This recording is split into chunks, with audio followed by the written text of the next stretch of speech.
Election commission of India के बिहार इकाई के दफ्तर चीफ इलेक्टोरल ऑफिसर बिहार को हम लोगों ने अभी अपने कौमी सदर जनाब बैरिस्टर असदुद्दीन अवैसी साहब के ज़रिए दिए गए ऑब्जेक्शन SIR के ताल्लुक़ से जो वोटर लिस्ट का गहन पुनरीक्षण हो रहा है उसके ताल्लुक़ से अभी हम लोगों ने दिया है और बिहार की सूरत हाल से भी हम लोगों ने अवगत कराया है कि गहन पुनरीक्षण में काफ़ी समय लगेगा। ये 25 दिन में ये काम संभव नहीं है और इसमें लोगों के जाति प्रमाण पत्र, उनके जन्म प्रमाण पत्र, माँ बाप के जन्म प्रमाण पत्र को मुहैया कराना कहीं से मुश्किल नहीं है।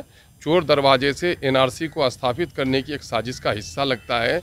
इसलिए इलेक्शन कमीशन से हम लोगों ने गुजारिश की है कि इस इलेक्शन तक के लिए इसको एग्जम्प्ट किया जाए और अगर इसे कराना ही चाहते हैं तो समय बढ़ाइए, कम से कम साल भर का समय बढ़ाइए। इस वक्त बिहार के आधे हिस्से में, उत्तर बिहार में, पूर्व बिहार में बाढ़ की स्थिति है, नदियां हैं और इस काम के लिए ग्राम से पंचायत के सचिव से लेकर SDO तक की ज़रूरत है और पूरे जगह पर भीड़ लगी हुई है और मज़दूर यहाँ पर 70% बिहार का युवा इस वक्त बिहार से बाहर है। मज़दूरों की एक बड़ी खेप अभी पंजाब और हरियाणा के खेतों में है। क्या ये आकर ये काम करा सकेंगे? ये संभव नहीं है। ये कहीं न कहीं से गरीबों को, दलितों को वोट से वंचित रखने की गहरी साजिश है। इसलिए इस काम को चाहे तो मुलतवी किया जाए या इसकी अवधि बढ़ाई जाए और साथ ही इस इलेक्शन को इससे एग्जम्प्ट किया जाए। इसका मुतालबा हम लोगों ने किया है।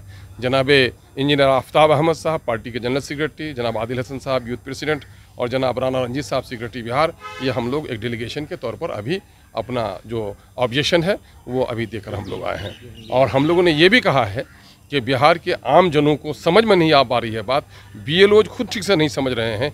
इसलिए सरल भाषा में उर्दू और हिंदी में कम से कम इलेक्शन कमीशन की तरफ से एक विज्ञप्ति जानी चाहिए ताकि इसके संबंध में सारी चीज़ों का उल्लेख हो और सरलता के साथ लोग उसको जान सकें। नहीं, इसमें तो कोई शक नहीं है कि ये बिहार के लोगों के साथ बहुत बड़ी साजिश हो रही है और शायद उसकी वजह यह है कि केंद्रीय सरकार को उनको पता है कि ये NDA की सरकार शायद बिहार में फिर दोबारा जीत कर वापस आने वाली नहीं है। तो ये साजिश करके वो असल कोशिश उनकी ये है कि वोटर्स की तादाद को ही कम कर दो। इन्होंने महाराष्ट्र में वोटर्स की तादाद को बढ़ाकर इलेक्शन जीता था, बिहार में इनकी कोशिश ये है कि वोटर्स की तादाद को कम करके इलेक्शन जीता जाए। तो ये असल में उसी की वजह से ये हो रहा है कि एक एक वोटर से इंक्वायरी कराई जा रही है, एक एक वोटर से डॉक्यूमेंट्स मांगा जा रहा है और उसमें एक बड़ी तादाद जो है कम से कम 3 करोड़ तो बिहार के लोग ऐसे हैं जो बिहार से बाहर रहते हैं। अब वो सारे लोग जो है तो दौड़ दौड़ कर आना शुरू किए हैं बिहार में और दफ्तरों में इस वक्त भीड़ लगी हुई है डॉक्यूमेंट्स को जमा करने के लिए। माँ बाप के जन्म पत्र को मांगना चाह रहे हैं, ऐसे डॉक्यूमेंट्स मांग रहे हैं जो लोगों के पास है नहीं।